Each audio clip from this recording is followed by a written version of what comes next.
And yeah, I'm so glad you're here. And let me just tell you a little bit about Mark Pitstick.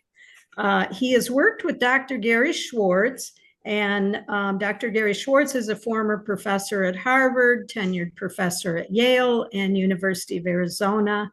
And Dr. Gary Schwartz was working for 20 years to enable communication with post-material beings. That's the term that they used for beings that had crossed over. And Mark Pitstick has become the spokesperson, research assistant, and strategic planner for what's called the SoulPhone project. For the last 9 years, he's done that. Yet he has a very huge, what you call it? I can't remember what it's called, CV, curriculum vitae or whatever. And he's worked for 50 years with people in hospitals, pastoral counseling settings, mental health centers, and holistic health clinics. You can visit his website is soulproof.com. So go ahead, Mark. I mean, we'd love to hear more about this topic. Thank you very much, Susan, and welcome everyone. It's a sacred honor to share this information with you.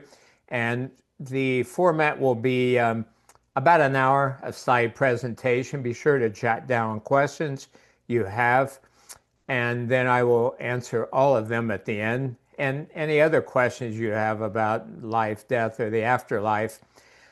And also, I should mention at the beginning that all of the different books of mine that I'll be showing are free as ebooks, audiobooks, also my audio program, SoulPhone or SoulProof documentary film, all at soulproof.com/shop.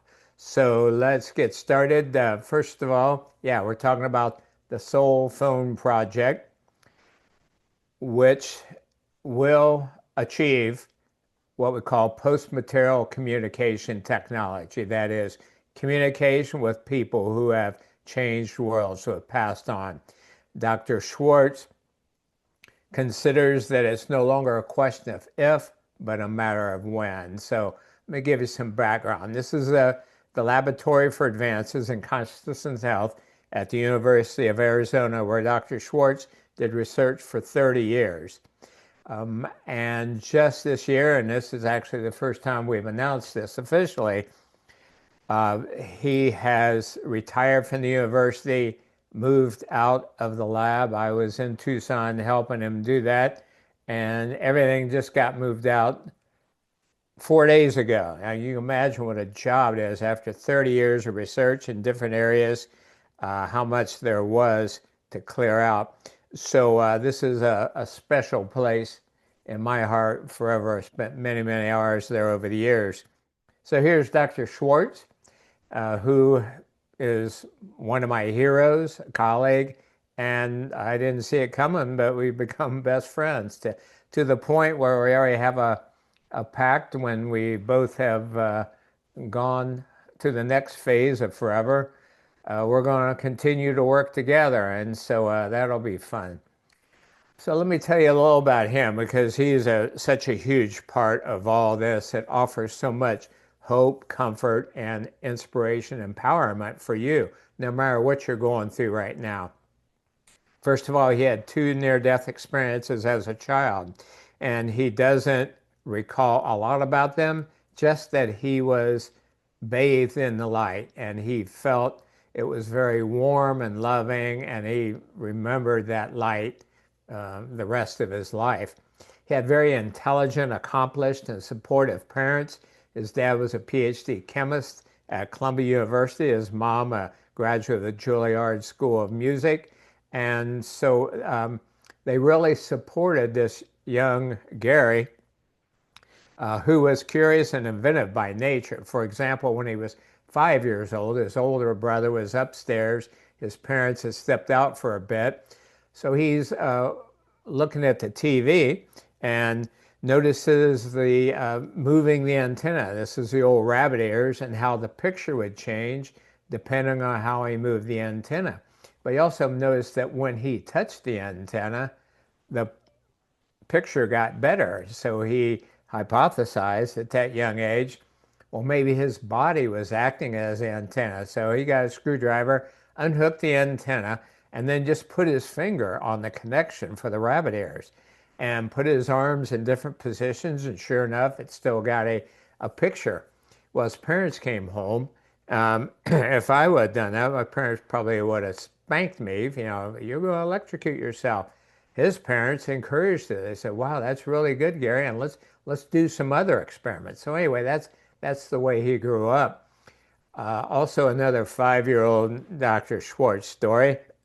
His kindergarten teacher asked the students, "What if you only had one wish? What would it be?" And being an S, he was near the end of the line, and other kids were saying a puppy and a new bike or whatever. So he had time to think, and he said, "I would like to be a magician." And she said, "Really? Why?" And he said, "So that I could create magic and have an unlimited number of wishes, including becoming invisible and traveling around the world to fix things." I'm like, just your average 5-year-old kid, right? This is interesting. As a child, he drew and painted pictures of a house. It was in his mind. He just, for some reason, he said he had a number of these pictures on his wall. Much later in life, he discovered that was exactly how the house looked that Benjamin Franklin grew up in. So, who knows? Extremely hard worker with legendary focus. Sometimes he'll sleep 3 hours and he'll wake up with an idea. He ends each day, calls musing with the universe, and something will pop up. He'll get up and start working on it. And then he and I will meet at 4 in the afternoon. I say, "Gary, you look a little tired." He said, "Yeah, I've been up since 3 in the morning." So this is one of my favorite pictures of him, what he's working on. And we're so thankful to have him on Earth as a light worker. So Susan mentioned some of this: Cornell, Harvard, tenured professor at Yale, senior professor at University of Arizona, stellar academic career. He co-founded the field of behavioral medicine. I think there are 4 or 5 people at Harvard in the early 70s, and that in itself is huge for those who know about behavioral medicine, biofeedback, and so on. He co-founded the Academy for Advances in Post-Materialist Science, and you can learn about that. There's the website, aapsglobal.com. He's published over 450 scientific papers. That's a huge amount for a single person, including 6 in the most prestigious scientific journal called Science, co-edited. I think that number is up to 15 now academic books. I think he's authored 14 books himself. So a few definitions I want to mention before we get rolling. Here we are. We both spoke at the Helping Parents Heal conference 2 times. That's a huge part of what we do, help these parents who have had 1 or more children pass on in every way we can. And so the first term is post-material person. This is our favored term for those who have passed on.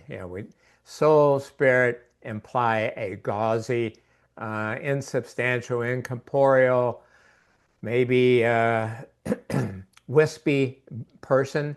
And in fact, it's much more than that. And I will share with you some of the aspects of post-material persons that have been shown in his different proof of concept experiments to date. So remember that one, PMPs, the acronym. We hope that'll catch on, like NDE for near-death experiences and others. The A-team is another term I'll use, and these are post-material luminaries, scientists, inventors, educators, and others who were pioneering geniuses while on Earth, and we know through independent mediums that they continue to work on their field. For example, Nikola Tesla said, "If you think what I did in the field of energy was amazing while I was on Earth, wait till you see what I've been working on here." So we look forward to that. and they want to help us heal our world. So we primarily work with 30 of them because, you can only work efficiently with so many people. But they say that for every one of them, there are hundreds more waiting in the wings to share their gifts. And we're talking cream of the crop. And here's some of them. And you may recognize some of these names and then others, or faces and then others you may not. Starting upper left, Albert Einstein, David Bohm, who is BOHM, who was a contemporary of Einstein's at Princeton, quantum physicist. But Dr. Bohm also merged Eastern religion with quantum physics, was a colleague of Krishnamurti, and oh my God, what a mind. And he's one of the giants of the A team. We always count on him. Harry Houdini. We have found that characteristics of a person carry over into the next phase of life. And so those who were very dynamic, amazing, high energy have been the best at coming through. So for example, Albert Einstein, he's not asked to do experiments that much because, he was bookish, he was sedentary, he's quiet. Whereas Harry Houdini, just think of some of the things he did. He's one who really comes through loud and clear. Continuing, I guess, clockwise, Nikola Tesla, we mentioned, Dr. Carl Sagan, and Thomas Edison. So it's been a pleasure to work with them, and we look forward to being able to share more. One of our goals that we say is to give spirit a voice. So someday they are all signed up to give webinars when we have the technology. I'll tell you a story about that later, but yeah, they are ready, willing, very excited about sharing information to help us reach that tipping point and have peace on earth. To realize that the light is all there is, and the light is everywhere, as many of you have experienced firsthand. And so the next term I want to describe is the greater reality. This is a term that Dr. Schwartz and I coined to describe all that exists, the totality of all that is. And so we certainly want to help people understand that term, the greater reality, because you understand that the brain, as marvelous as it is, perceives much less than 1% of reality. It's a scientific fact.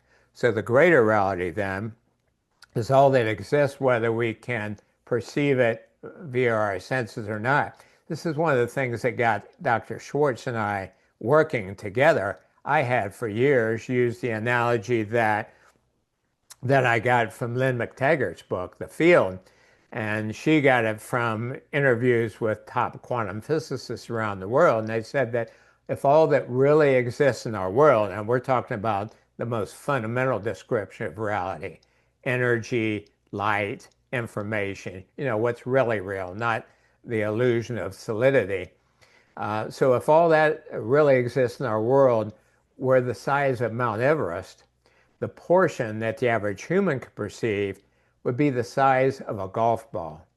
Well, when I interviewed Dr. Schwartz in my radio show, he used a similar analogy, but he said if all that exists were the height of the Empire State Building, the height that the average human can perceive would be the height of a coat of paint, which if you ever measured it, it's not very high. So that's when we kind of knew, okay, I think we're supposed to work together. The next one is greater reality living. So this is a phrase, and we don't prescribe what we mean by this. We certainly don't have a set expectation, but this is just a term that invites people to consider, how would you live if you really knew, and again, some of you have been embraced by the light, so you know, but how would you live if you really knew what we call the great news? No one really dies. You're one with the one. I'm part of source energy right now. You'll see your loved ones again who have passed on, people and pets, and can continue a very meaningful relationship with them now. you came to Earth at this time for important reasons. 10 different descriptions of reality that Dr. Schwartz and I compiled based on scientific, clinical, and experiential evidence. Experiential referring to based on firsthand experiences. So those are some terms that I wanted to share. By the way, you'll see some sunsets and sunrises. Those are very meaningful to me. People often assume that I've had a near-death experience because of my zest for the afterlife and my love for the light and all the things I understand. Um, but it appears that for me it's a little different because there's some independent indications that I never totally forgot the light. So I came in, for example, when I was 6 years old, my parents were showing me a beautiful sunset, and I told them it reminded me of God. And they only told me that 17 years later while I was in theology school, because we went to Lutheran church. It's always God the Father. And they couldn't understand how I would equate the ground of all being with a sunset. So that could be why I was different throughout my life, and I'm so focused on all these things. All right, so now we'll talk about, so Dr. Schwartz started off conventional psychophysiologist, as I mentioned, in the behavioral medicine field, then also energy healing field. He was one of the first scientists to scientifically research things like Reiki and healing touch that a lot of nurses use. But then he wanted to tackle the, excuse me, mother of all scientific questions, and that is, does life really continue after bodily death? And he reasoned that one of the best ways, perhaps, to measure that was to do research with evidential mediums. He knew from firsthand experience, and even took classes how to be a fake medium, that some mediums are fake, some are mediocre, but some had rock star abilities. And his research, again, at the University of Arizona, certainly proved the latter. And he talked about that in his book, The Afterlife Experiments, with a foreword by Deepak Chopra. So in this work, he became colleagues afterwards with some of these top evidential mediums. So in the next few years after this was over, I think the research was over in the year 2000, some of them independently would say, Dr. Schwartz, Albert Einstein, Thomas Edison, and others, they keep coming to me and ask me to contact you. They say that you're to build scientific technology to allow much greater quality and quantity of communication with, quote, spirit world, people who have passed on, both loved ones, but also these luminaries for the reasons we mentioned. And so after a while, he's like, okay, well, I guess I'm supposed to do that. And then about 20 years ago, he met Rhonda Schwartz, who had latent mediumistic abilities that came to the fore when her mom passed. She and her mom were very, very close. Her dad had already passed. She was the only child. And the day her mom passed on, Rhonda started hearing her mom talk to her. And that launched her being one of the best evidential mediums, primarily a research medium. You see her on the right getting a EEG, because they were measuring different areas of the brain to see what areas light up when she was imagining talking with spirit beings versus she was really in contact with one or more post-material persons. So there's her website, RhondaEklundSchwartz.com. She's also become a good friend. The project would not be where it is without her. She spends a lot of time with the A-team, and they have meetings, she, Dr. Schwartz, and the A-team, and she's so good at relaying, even though some of the terms she relays, and this is the same for the other evidential mediums, they'll be like, I don't even know if this is a word, but they're telling me you need to amplify the impedance and inhibit the conductance and all these other big words. And Dr. Schwartz is just laughing and saying, that's exactly what I'm working on, and that's perfectly what I need to hear right now. So it's just been fascinating to follow. So here's Dr. Schwartz. I mean, look at these numbers. This is when we're doing the plasma globe research, which we'll talk about a little bit later. But look at all these numbers. I mean, it's just mind-bending. The work I do, at some point, my brain, I'm a pretty smart guy, but my brain just flips out, and he just spends hours and hours and hours dealing with this. Very thankful for him. Another book he wrote was called The Sacred Promise, and this reflects his interactions with post-material persons, including angels, and they made a sacred promise to him that if it's kind of like, if you build it, they will come.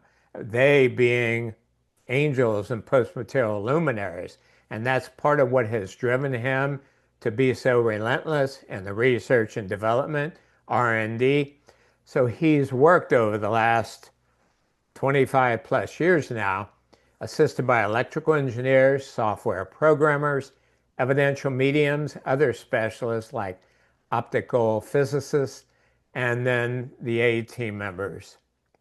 So now I'd like to share some of the proof of concept studies. So that means that these were never considered commercializable. In other words, they're not practical for mass production, which is always the goal. Our goal is to produce a device and or apps that are affordable and usable, reliable, accurate, safe, secure as current day smart devices.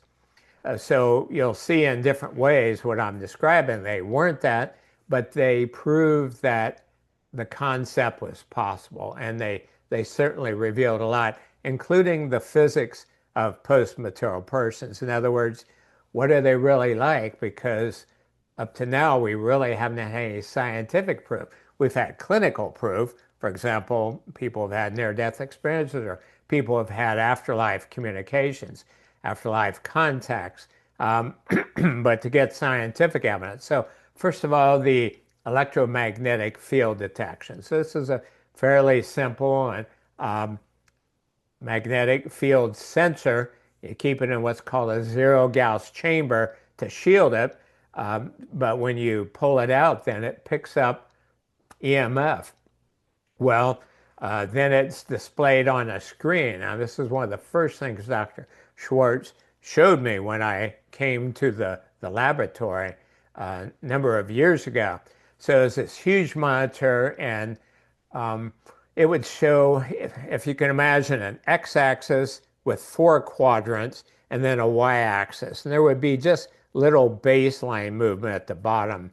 And that was the EMF detector measuring what was in the ambient air.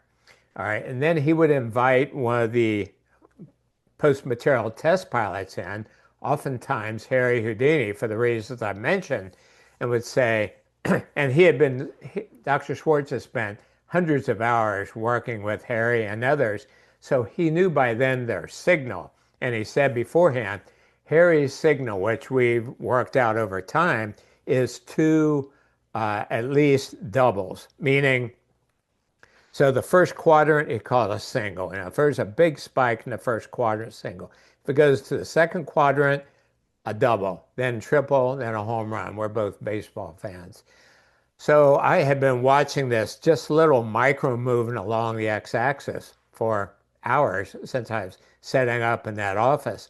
So Dr. Schwartz said, yeah, let me show you something. So he said, okay, Harry, can you come in? Can you demonstrate to Mark your presence? And he said, usually you have to wait a moment. He said, my hypothesis is that they're building their energy. They're building it up to make an effect. And all of a sudden, wham, wham, 2 big spikes like a bar graph into the second quadrant. And the hair on my arm stood up, the hair on my head would have been standing up if there were any. I had goosebumps. I'm like, oh my God. And then back down the baseline. Okay, Harry, thanks very much. Could you do that again, please? A little pause, bam, bam, two into the second quadrant. All right, you're doing great. I really appreciate it. I know that takes work on your part. How about would you hit a home run? And if you can, hit one out of the park, which means go off the top of the y-axis. Longer pause, all of a sudden, this huge spike, and then back down to baseline, almost nothing. And when you see that, you're like, okay, this is really real. I mean, that's, he's not touching anything. This device just running on its own. Anyway, that shows that they can hear us, they want to help, they understand concepts, and they certainly have an energy that can be detected by this field sensor. Next is motion. It's called a dynamical interferometer. And basically it's a kind of like a suitcase enclosure, totally airtight. And inside is a sensor that picks up any kind of air movement. Well, again, you see the output of this sensor on a computer screen. And there's pretty much nothing happening because it's airtight, so there's no air movement picking up. One of the A team members or Dr. Schwartz would say, okay, can you create some air movement? And he didn't do enough experiments to know if they're putting their body in there, are they putting their hand in and moving it around, are they sending some sort of energy to disrupt the air?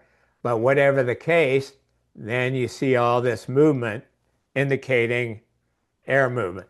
So that's amazing. And he said one of the many spin-offs or indications of that research is that they have density. He said because by the law of physics, it takes a certain amount of density to displace air molecules. So this is why we say post-material persons. They're still people. They have their humanity, their different characteristics, but they have physicality, or at least they can, depending on who's observing, what their goal is, what their intention is. So I don't know about you, I just find this stuff fascinating. And then the third one, and that's what's shown in the image on the right, is called the silicon photomultiplier device. This thing cost about $60,000, and most of the cost was the camera that was inside. This thing operated at such high energy that had to be kept at minus 35 degrees Celsius. There was a envelope around it to keep it chilled like that. So it's basically a box within a box within a box. So as you can imagine, the baseline is blackness. When you see it on a computer screen, all you see is black. And then one of the evidential mediums working with the team would say, okay, would you please create some light inside the box? Again, we don't know if they put their hand in, their body in, or they're sending light, but you would see on the screen then a beam of light. This camera was so sophisticated that it could detect a single photon beam of light. And then they would say, okay, please leave the device, blackness. Please come back in, light. Please move from left to right. It does, move from right to left. And it's like a trained monkey. They would just do whatever we ask. And over time, we have come to know that they care so much about humanity and our world, our planet. You can count on them being there, showing up, giving 110%. If there are any mistakes or errors, it's our technology. It's not them because they're rock stars. All right, next, this is a device. If you see in the back here, this black device or the white one, depending on which one you're using, produced a beam of photons or a laser beam. And then this beam would go through all of these different magnifying glasses, basically, to amplify the signal. And then it would be collected by this blue device at the bottom, and then the signal would go to a computer screen. So it was known from controls how long it would take the photon or laser beam to go from point A to point B with nothing blocking it. So that's your control. Then we used what we call material person involvement. We put a human hand through or a plexiglass hand through, and that would show a very marked decreased speed of the beam because it's being blocked by a human hand or a plexiglass hand. Then a test pilot, post-material test pilot, would be asked to put their hand through. Yes, we've been told by multiple members of the A team that they are historic energy systems, which is the best way to put it, which means they have or can have organs just like us, body parts just like us. They don't have to have, but they can have if it's needed. So they'll put their hand through and there will be a decrease in the beam speed, not as much as human or plexiglass, but definitely statistically significant over many experiments versus the baseline, the control. So amazing. But again, where's the commercial value of this? I mean, this table is huge. It's like a dining table. And in fact, when we packed up the lab, that was one of my jobs. My partner Andy and I boxed up all those and wrapped all those different little mirrors, and it was a lot of work. There's a lot to that. Next is sound. So this is Rhonda, Gary's wife, in a Faraday cage. So this is basically a audiology chamber. If you ever had your ears tested, it's pretty much soundproof. And then there was a movement dampening floor put in, and it was wrapped in copper foil, so it was relatively impervious to electromagnetic field changes. So it was much of a controlled environment as you could have. This microphone in front of her is very sophisticated and expensive. And this is 3-foot wide plexiglass dome to collect the voice. So control was nobody's in the Faraday cage, and the computer's picking up pretty much nothing, just along the baseline. Then Rhonda went in, and as you see, she would whisper 9 words that you see printed up here. And the computer, and they were, the words were poised 1 every second. So you would know when to expect some change on the readout, both the oscilloscope and the computer screen. And then Michael Jackson next, talk about a dynamic person, would scream those same 9 words, 1 per second. And his words, I mean, keep in mind, he's in a different dimension or space-time slice of life, however you want to describe it. So it's not easy for them to make their signals present, but it was definitely statistically significant. And the 9 words you ask, we are here to help you heal your world. And when I read this experiment, I got tears in my eyes, and an inner knowing said, you're supposed to reach out and see if you can help. Because Dr. Schwartz would share, this is when we are in the group Eternia together, started by John Audet, who also co-founded IONS, and Eben Alexander, MD. And Dr. Schwartz was the chairperson. I was the vice president. So we would meet once a week, whatever, with this group. Dr. Raymond Moody was part of it. And Dr. Schwartz would periodically share his research. And that's what brought me to the party, so to speak. And then finally, visual images. This was done in a darkened room. David Bohm, I mentioned before, said that, Gary, we can be viewed by the human brain. It's just the brain can only process us 1 or 2 frames out of every 1,000. And so it doesn't really register fully to the brain. And when I heard that, I thought, oh my God, that explains what so many people have told me over the years, how in their peripheral vision, in other words, the brain's When you're looking straight ahead, the brain is saying, there's a door, there's a light, there's a desk. It's your earthly robot brain. That's what's really real. But if you saw a frame or two of your grandma who had passed, it wouldn't detect it. Or if it did, say, oh, you're thinking about your grandma. But the peripheral vision is less under brain control. And that's why so many people say, I saw my loved one out of the corner of my eye, but when I turned to look more closely, I couldn't see them anymore.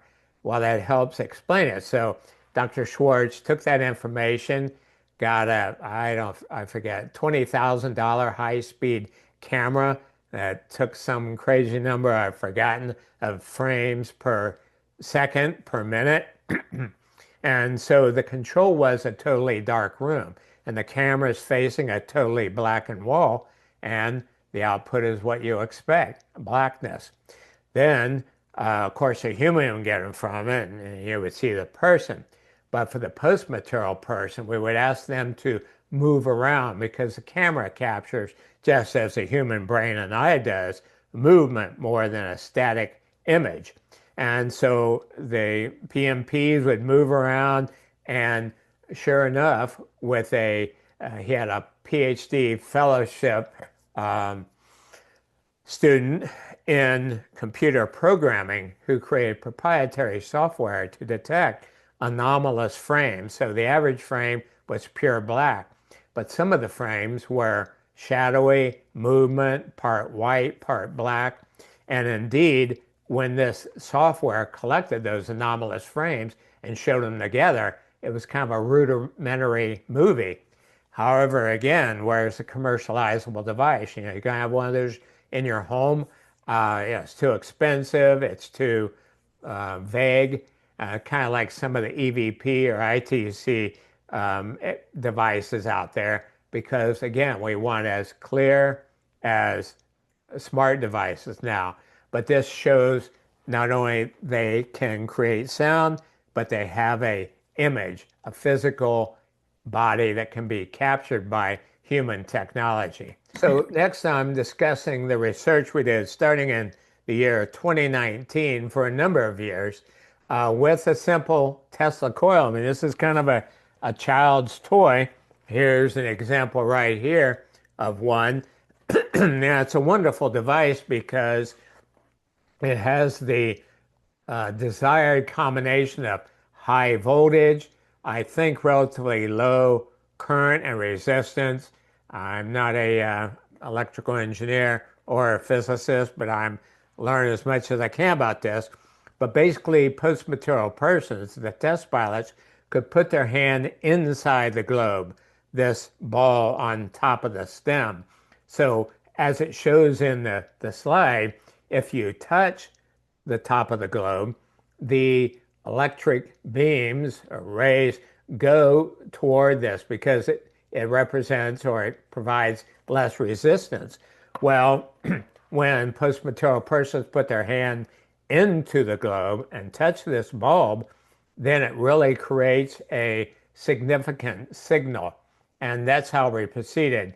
Here's Dr. Schwartz and I looking at a colorized version on the right. So by using yellow and blue, it's easier to see where the patterns of light were going. I really like this slide because it looks like Dr. Schwartz was asking me my advice on something, which is so silly because he's such a genius. And I'm just along for the ride, kind of. And then this is one of our laboratory rooms where you see the huge monitor, again, with the colorized beam. And this is the actual, what it looks like. So inside this box is a Tesla coil, also a video cam, and it's darkened inside here so that, and we ask the post-material persons to put their hands through the box into the globe, and then we notice the changes. And then you see on this monitor, please wait for the next image. So this monitor would show things like, please put your hand in the globe. Please keep your hand in your lap. Then it would show a picture of an airplane, for example. Is this a vehicle? Answer, yes. It would show a picture of an ostrich. Is this a vehicle? No. And so that was part of the cognitive understanding test we did that I'll explain later. So here's another one of the rooms where I worked a lot. And here's the enclosure. This is where I would sit to give directions to the postmortem person who was sitting here, even put a pillow so it's nice and comfortable for them. And I spent many, many hours in here because we had to collect so much data and then do data averaging to get a clear signal. So I would sit here and had standardized instructions. Being a scientific research, I'd say, thank you for being here. As you know, here's what we're going to do. Everything had to be the same to others. So I'll tell some stories later, but boy, some of the things I experienced sitting in this room and some of the people who sat in this chair, just fascinating. So with the plasma globe system, first we had control results. So that would be no one's in the room. No one was asked to come in the room post-material. And again, what you would see on the computer screen and the software data analysis would be pretty much flatline, like a EEG or EKG after a person's passed on or close to it. Then the cognitive understanding test, we would ask a series of questions that showed us that these PMPs still remembered English language, they still remembered terms, they remembered concepts, what a car was, what an airplane was, what a butterfly was, etc. And then also we did a series of what we call personal identification tests, because one of the most common questions we're asked is, well, how do you know who you think you're dealing with is really who you're dealing with? And how do you know it's not some nefarious imposter and so on? And it's a valid question. And security and safety is one of our highest concerns for this, and one of the reasons why we haven't come out with something already. So we were dealing with 4 different test pilots, Dr. Bohm, Nikola Tesla, Harry Houdini, and I forget who the 4th was. And we had 10 different questions. We looked up really, well, some of them were basic, like their birth date, their death date. I mean, how many people can you ask? When is this the date when you died? Yes or no? That was kind of a mind blower. But also, what city were you born in? Was your dad's name this or your mom's name this? Did you write a book by this name? But also more erudite information that the average person wouldn't know. We had to look it up. So we had 10 specific questions for each one of these test pilots. And we would mix and match them because sometimes we want the answer to be yes, sometimes to be no. They scored 100%. They would answer yes for the questions that applied for them, no for the ones that didn't. So this gave us a very good indication that they were who they were purporting to be through the evidential medium lining things up. So yeah, some of the behind the scenes stories. One time I was setting things up to test Nikola Tesla, and my wife Andy and I were getting ready to go to a nearby town to pick up our Tesla. We had just bought a Tesla car, Model 3, and it was one of those, oh my God, we're going to pick up a Tesla car based on the technology by Nikola Tesla. And I've been working with him, for hours and hours, and he's next up to do the research. That was one. Another was one of the experiments involved an angel. Her name's Sophia. Dr. Schwartz talks about her in his book, The Sacred Promise, but she's been involved in research a number of times. And we recently decided to move sooner rather than later researching angels because their energy is so much higher that it could be easier to design the technology with angels versus working with post-material persons. So in this case, it was the first time I worked with Sophia. I'm reading the instructions thinking, oh my God, based on everything I've been doing for a couple years, I have a very high degree of certainty that there's an angel sitting next to me. And I thought, oh boy, I've got to have pure thoughts, you know. I mean, well, you know, there's an angel right beside you. So I glanced because I don't have any clear abilities, or at least not on a regular basis, some clairaudience and clear knowing. But I glanced to the right, and in a fraction of a second, I saw three images. First, a beautiful woman, normal size, blonde hair, this fancy like wedding dress. Next, a huge angel, like 12 foot tall, with wings. And then next, this beautiful swirl of light and energy. And later on, when I told Dr. Schwartz that, he said, that's interesting. You're the third person to describe her the very same way. So very interesting feedback. So there will be a lot more stories, books, certainly movies, and stay tuned. It's going to change the world. Here's Rhonda and Dr. Schwartz and I again. I mean, my eyes were closed just because they were tired. I wasn't asleep, I swear to God. But, you know, we spent a lot of time looking at these images and what can we see that's different versus what the data analysis shows. So the conclusion, 6 experiments with over 1,500 sessions, testing 8 different post-material persons, yielded over 1 trillion bits of data. That's a lot of data. Replicant experiments were conducted on controlled, double-blinded conditions, 2 different labs, so there's a multi-center component to it. The results were published in peer-reviewed scientific journals. These are the requirements for true scientific research. So we want to make that clear, done at a university laboratory.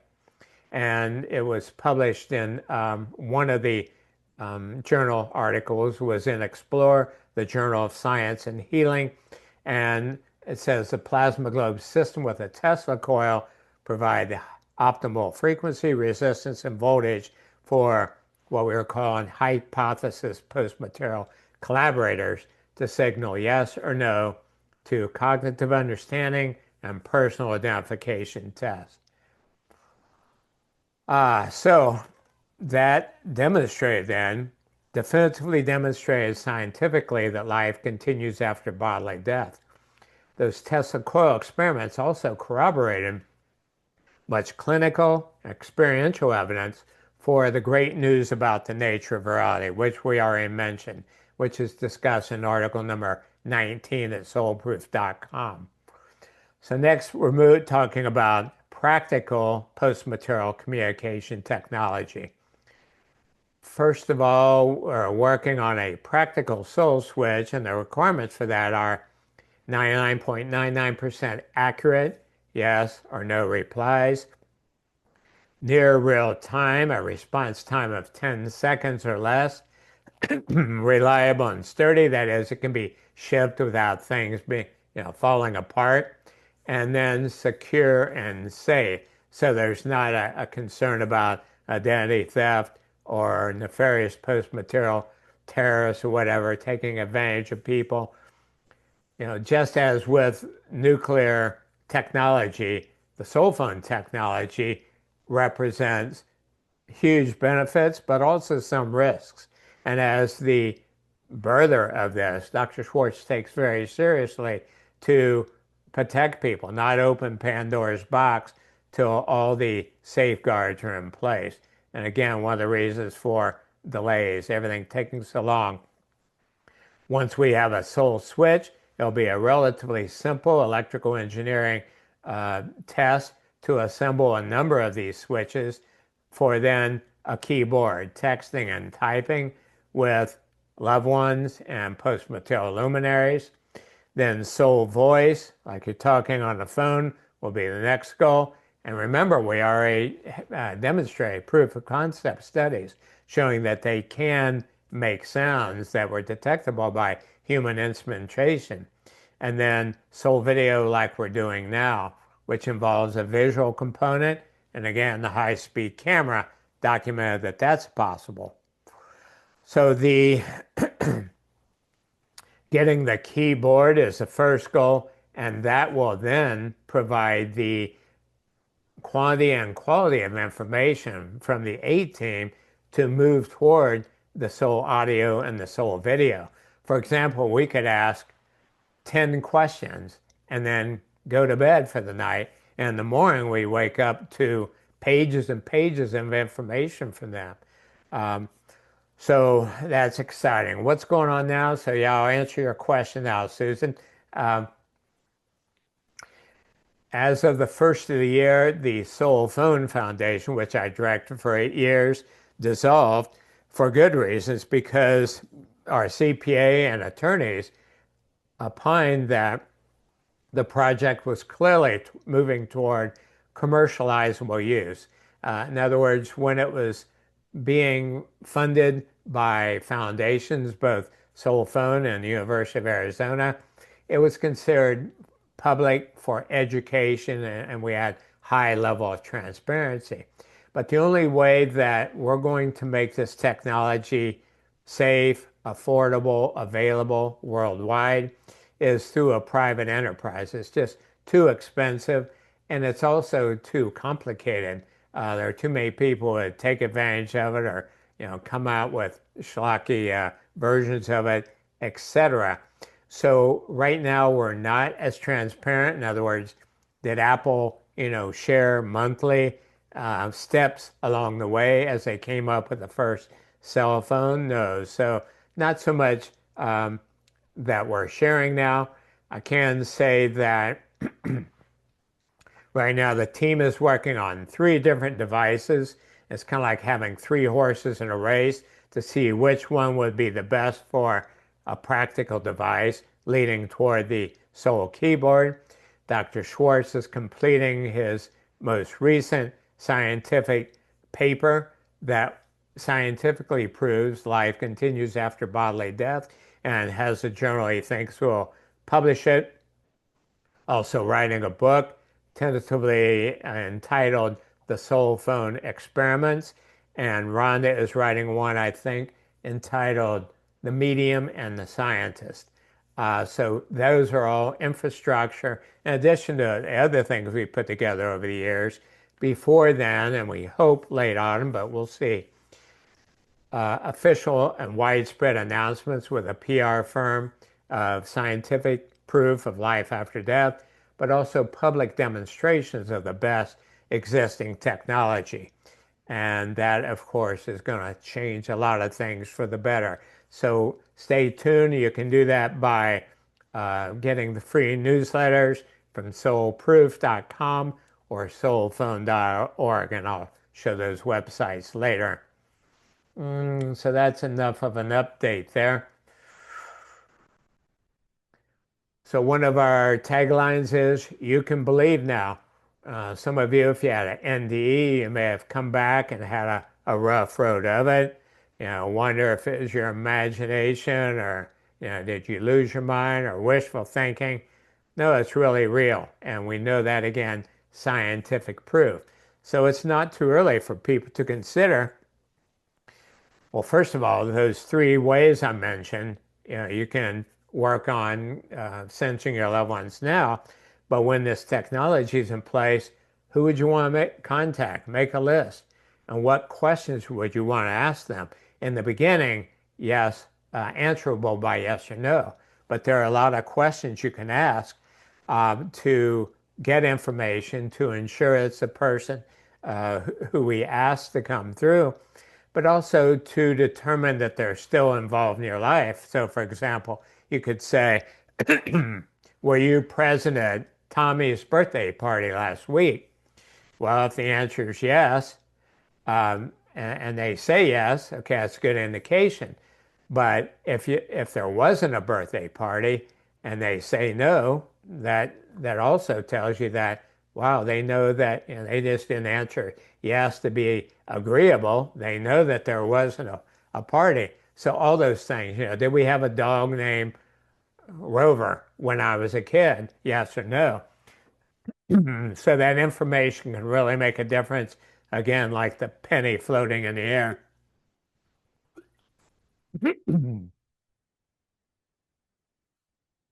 Sorry, it's my second webinar today and the voice getting a little scratchy, but we're almost done. All right, some benefits of the SoulPhone project. First, scientific proof, the comfort, the hope, the inspiration, the empowerment that comes from knowing that life is often changing but never ending, and that that makes such a difference when someone passes on. It's not a goodbye; it's a see you later. We just finished the fourth season of the show Resident Alien on Prime. Love that show. Highly recommend it. And they talked about the Native American word for, when someone leaves, it was see you sometime. And that's the way it is when someone's body dies. You'll see them again, another time and place. That's a huge difference between never seeing them again. Next, communication with post-material loved ones and luminaries we've talked about. This is a book Dr. Schwartz and I wrote with Kata Mapes, who had a dual master's in childhood education and counseling. So this is a book, this is kind of a version of the book Greater Reality Living for young people, ages 9 to 16 or so. And we had a wonderful graphic artist. And so this is one of the drawings inside it.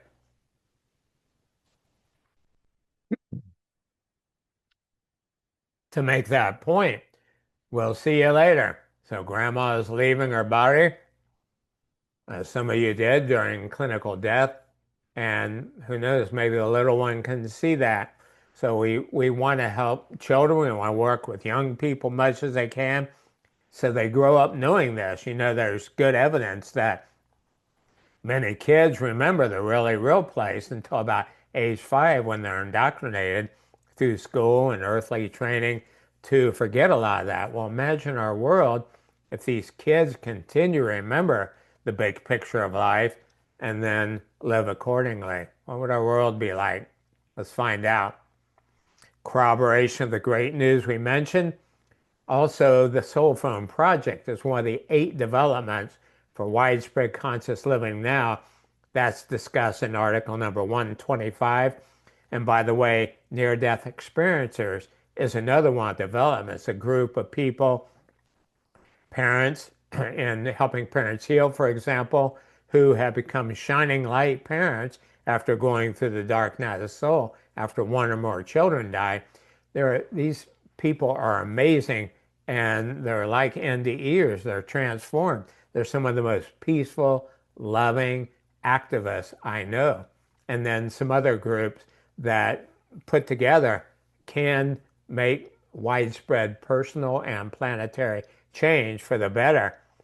And then the Greater Reality Healing, Living, and Helping program that I designed.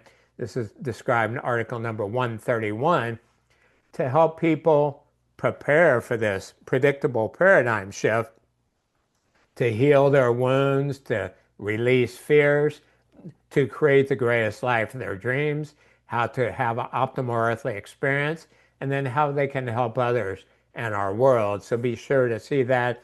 Our next meeting is Sunday, the 24th, 11 a.m. Eastern Time. But Article 131 describes all that. And here's our image for that program.